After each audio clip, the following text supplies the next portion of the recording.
Wesley Selby of Naperville. Dad, are you ready? Wes. You're ready. I know.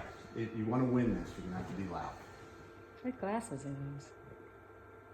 Am I starting? Go ahead. Frederick Trump.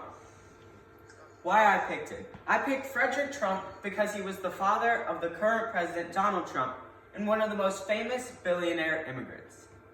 Frederick also had a very unique take on business that has been moderately integrated into today's very vast business style. A video introduction by New York Times. Graft, a trust designed to pass wealth between generations. In 1995, Donald Trump and his siblings began to take ownership of most of their father's real estate empire while avoiding hundreds of millions of dollars in taxes. They did so by creating two grantor retained annuity trusts, also known as grafts, one for dad and one for mom. Taxes are paid based on the final value of the graft, and this gave the Trumps every incentive to lowball the value of the assets. That's exactly what they did. Take, for instance, the Fontainebleau Apartments.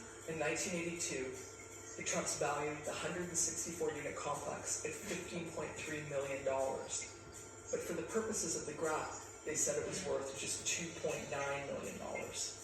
They then broke up the ownership of the apartments, giving almost half to Mary Trump, Fred Trump's wife.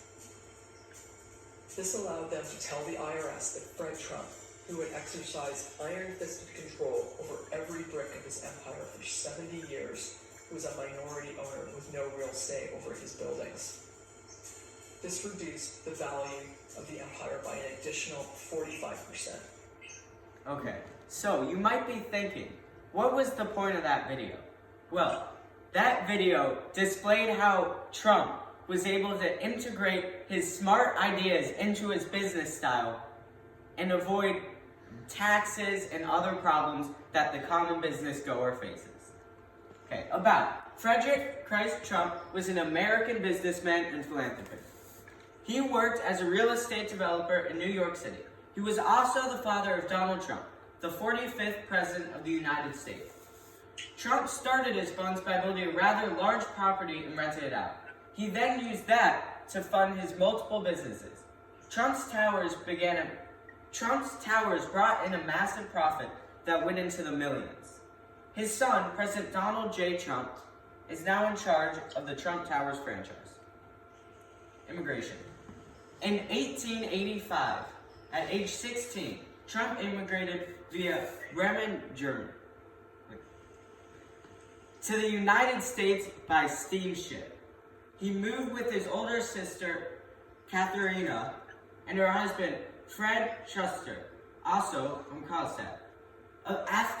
Only a few hours after arriving, he met a German-speaking barber who was looking for an employee. He began working the following day. He worked as a barber for 6 years, before applying for a loan to build his own property 6 years later. Other men like playing golf, but I like buying apartments. Frederick Trump. Later life and death. In 1908, Trump bought a real estate in Woodhaven. About 2 years later, him and his family moved into the property.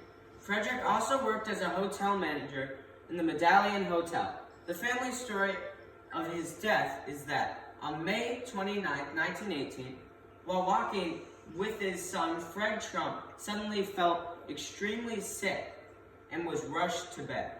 The next day, he was dead. What was first diagnosed as pneumonia turned out to be one of the early cases of the Spanish flu, which caused millions of deaths around the world. Citations. Thank you for listening. So, Wes, can you go back to the slide? So the connection was that Trump's, go to the last slide. Keep going. So Trump's grandfather died from the Spanish flu? Yes. The last great Trump's pandemic? father, not grandfather. His father or his grandfather? His father. His father Frederick died. Trump was his father. And he died in 1918? Yeah. From the Spanish flu? I didn't know that. Okay. Good connection. One of the early cases of the Spanish flu. Gotcha. Okay. Cool. All right. So we'll send you a video if you need to rewatch these, and we'll call you. We'll FaceTime you back, and you can give your